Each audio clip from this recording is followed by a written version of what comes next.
बिस्मिल्लाहिर्रहमानिर्रहीम। अस्सलाम वालेकुम नाजरीन, आप देख रहे हैं WT न्यूज़। मैं हूं शयान अब्बासी। पाकिस्तानी सियासी सूरत-ए-हाल गैर यकीनी हो चुकी है।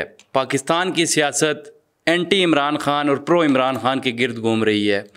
आज इसी हवाले से गुफ्तगू करने के लिए मेरे साथ मौजूद हैं सीनियर सहाफ़ी फ़याज़ हुसैन साहब। अस्सलाम वालेकुम सर। वालेकुम सलाम। सर, इमरान खान को जेल में गए हुए 31 दिन से ज़ायद गुजर चुके हैं। क्या वजह उनकी टीम उनको जेल से बाहर निकलवाने में नाकाम हुई है? सर, अगर आप इसको सियासी तौर पर देखें तो मेरे ख्याल में इसका वही एक पॉइंट है कि सियासी तौर पर उनको बाहर नहीं आने दिया जा रहा। अगर आप उनकी टीम के बेस पर देखें तो मेरा नहीं ख्याल कि इतना ख़ास मुकदमा है जिसमें उनकी ज़मानत ना हो सके। ज़मानत ना होने के पीछे लामाला हमारी सियासत जो है ना वो इन्वॉल्व है। किस तरह सियासत मतलब इन्वॉल्व है कि वो ज़मानत नहीं होने दी जा रही उनकी? शयान भाई, ना आप इतने छोटे हैं ना मैं, उनकी ज़मानत कौन नहीं होने दे रहा, इस बात को यहीं तक रखे तो बेहतर। चीफ जस्टिस साहब उमर अता बंदयाल साहब 16 सितंबर को रिटायर होने जा रहे हैं। उनके बारे में यही तासुर है कि उन्होंने इमरान खान के बारे में या तहरीक इंसाफ के बारे में उनके फेवर में कुछ फ़ैसले किए। तो क्या आप समझते हैं कि वो मज़ीद ऐसे फ़ैसले करके जाएंगे या वो आइन के मुताबिक जो उनके केसेस अभी पेंडिंग है उनके फ़ैसले देकर जाएंगे? अच्छा, इसमें कोई शक नहीं है, वो प्रो इमरान खान जो है ना, उमर अता बंदयाल साहब की जितनी भी फ़ैसले हैं वो प्रो इमरान खान है। मे भी उन्होंने कुछ फ़ैसले खान साहब के ख़िलाफ़ भी दिए हैं, लेकिन जाते जाते कोई हो या बगैर जाते हुए हो, कोई भी अदालत आइन में अगर मगर से तो फ़ायदा उठा लेती है। बिल्कुल बेतुके फ़ैसले जो है ना वो नहीं किए जाते। हाँ, जहाँ पर आइन उनको अगर मगर में कहीं कोई इजाज़त दे रहा हुआ तो वहाँ पर तो वो कर देंगे। अदरवाइज़ मेरा नहीं ख्याल कि वो कोई बिल्कुल ही जो है ना फ्रंट पर आकर ऐसा फ़ैसला करें जो बाद में जो है ना उसको डिफेंड करना उनके लिए मुश्किल हो।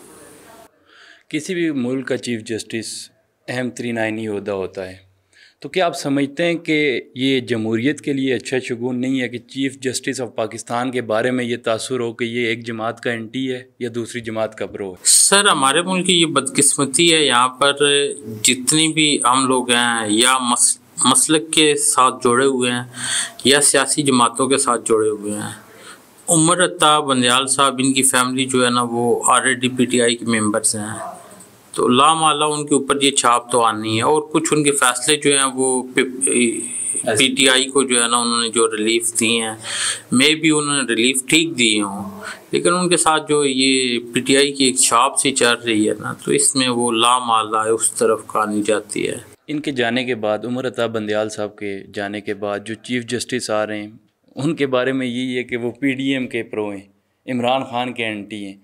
तो आप समझते हैं कि वो आइन और कानून के मुताबिक फ़ैसले करेंगे या वो भी इसी तरह जो है वो फेवरिज्म करेंगे?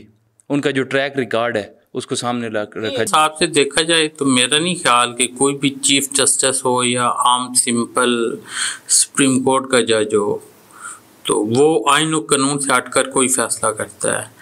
हमेशा फ़ैसला आइन और कानून के मुताबिक होता है, लेकिन वो कुछ चीज़ों पर जो है ना वो रिलैक्सेशन दे दी जाती है जहाँ पर उनको आइन इजाज़त देता है, और कुछ चीज़ें ऐसी होती हैं जिनमें आइन कहता है कि आप सख्ती कर सकते हैं। आप देखें ना, जब भी किसी जुर्म की सज़ा की तशरीह होती है तो वहाँ पर लिखा होता है कि आपको इतना जुर्माना या ये सज़ा या दोनों हो सकती हैं। तो जितने हमारे जज साहिबान हैं वो भी ऐसे ही करते हैं कि या तो वो सज़ा देते हैं या वो जुर्माना कर देते हैं या दोनों सज़ाएं दे देते हैं। ठीक है, क्योंकि मैं पीछे एक दफ़ा इधर गया था, एक हॉस्पिटल के बाहर उन्होंने लिखा था कि हॉस्पिटल में हंगामा आराई करने वाले को 1 लाख रुपए जुर्माना, 5 साल सज़ा या दोनों सज़ाएं हो सकती हैं। ठीक है, तो वो इस शिक का फ़ायदा किस तरह उठा रहे होते हैं, वो ऑलरेडी इस कानून को जानते हैं कि इस बंदे को सिर्फ सज़ा देनी है, सज़ा और जुर्माना दोनों करना है, या सिंपल जुर्माना करके छोड़ा जा सकता है। तो ये इंतखाबी सियासत में क्या असर पड़ेगा? एक कैंडिडेट आपने देखा है कि मुख्तलिफ लोग छोड़ के जा चुके हैं और कुछ रूपोश हैं, कैंडिडेट हल्के में मौजूद नहीं है, तो वो इलेक्शन किस तरह लड़ सकते हैं, मैनेज किस तरह हो सकते हैं वो इलेक्शन?